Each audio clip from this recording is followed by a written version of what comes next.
Hello दोस्तों, मैं हूं शिवम राजस्थान से। आप सुन रहे हैं अहमदाबाद के प्रतिष्ठित मेडिकल कॉलेज के कमरा नंबर 8 के हॉस्टल की सापित रातें। श्रुति को अहमदाबाद के प्रतिष्ठित मेडिकल कॉलेज में दाखिला मिल गया था। उसे इस सपने को सच करने में 2 साल लग गए। नए कॉलेज और हॉस्टल में कदम रखते ही उसके चेहरे पर खुशी और स्वतंत्रता की झलक थी, लेकिन उसे ये नहीं पता था कि ये खुशी ज़्यादा देर टिकने वाली नहीं थी। हॉस्टल में उसे अपनी रूममेट आदित्य मिली, जो खुश मिजाज और थोड़ी लापरवाह थी। कमरा नंबर 8 उनकी नई दुनिया था। पहले ही दिन श्रुति ने कमरे को साफ सुथरा रखने का जिम्मा ले लिया, लेकिन आदित्य की आदतें बिल्कुल विपरीत थी। सामान बिखरे हुए, किताबें खुली हुई और पानी की बोतलें खाली। कॉलेज की शुरुआत के कुछ दिनों बाद श्रुति ने अजीबोगरीब घटनाओं पर ध्यान देना शुरू किया। उसकी पानी की बोतल अक्सर खाली मिलती और रात को किसी की सिसकियों की आवाज़ें आती।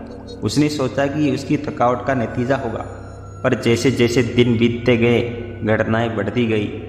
एक रात जब श्रुति थकान से चूर होकर सो रही थी, अचानक उसकी नींद खुली। उसने देखा कि उसके कमरे की बत्ती बुझी हुई थी। उसे लगा कि शायद बिजली चली गई। उसने उठकर मोबाइल की रोशनी जलाई। तभी उसे लगा कि कमरे में एक कोने से धीमी धीमी सिसकियों की आवाज़ आ रही थी। रोशनी उस कोने में डालते ही उसे लगा जैसे कोई छाया पल भर के लिए हिली और गायब हो गई। उसका दिल तेजी से धड़कने लगा। वह आवाज़ इतनी सजीव थी कि उसकी रीढ़ की हड्डी में सिरन दौड़ गई। सुबह उसने आदित्य से इसके बारे में पूछा। आदित्य ने इसे मजाक में उड़ा दिया, तुम्हें वहम हो रहा है, रात को तुमने कोई बुरा सपना देखा होगा। लेकिन जब आदित्य ने एक रात श्रुति को जगाया और कहा कि उसने किसी के पैरों की आहट सुनी, तो दोनों चुप हो गई। अगली कुछ रातों तक दोनों ने एक दूसरे को हिम्मत बढ़ाने की कोशिश की, लेकिन आवाज़ें और घटनाएं अब बढ़ने लगी थी। श्रुति के कॉस्मेटिक बिखरे हुए, पानी की बोतलें गिराई हुई और अलमारी के ताले खुद ब खुद खुले मिलते थे। आखिरकार श्रुति ने अपनी माँ को फ़ोन लगाया और इस घटना की सारी बात बताई। श्रुति की माँ ने उसे हनुमान चालीसा पढ़ने की सलाह दी। एक रात जब श्रुति ने डर से कांपते हुए हनुमान चालीसा शुरू किया, कमरे में एक ठंडी हवा का झोंका आया और बत्ती अपने आप बुझ गई। फिर एक धीमी आवाज़ सुनाई दी, प्यास बुझा दो, मैं प्यास से मरी हूँ।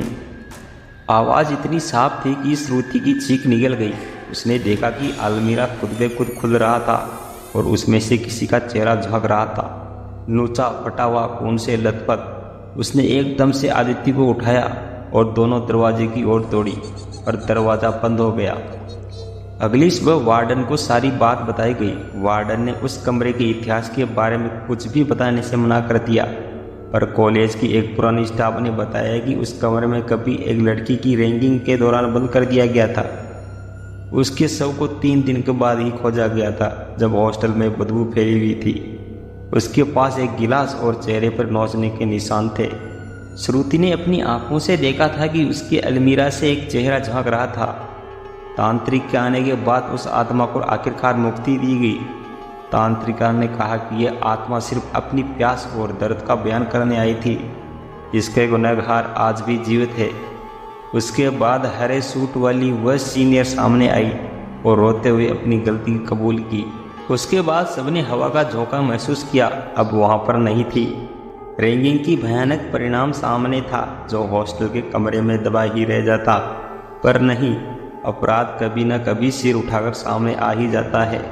अगर इस कहानी ने आपको एक पल के लिए भी डराया है, तो कमेंट में अपनी प्रतिक्रिया जरूर दें। आपकी राय हमारे लिए बहुत मायने रखती है और हमें और भी बेहतर कहानी लाने में मदद करती है। चैनल पर नए हो तो लाइक एंड सब्सक्राइब जरूर करके रखें, ताकि ऐसी भयानक कहानी आपको बताता रहूं।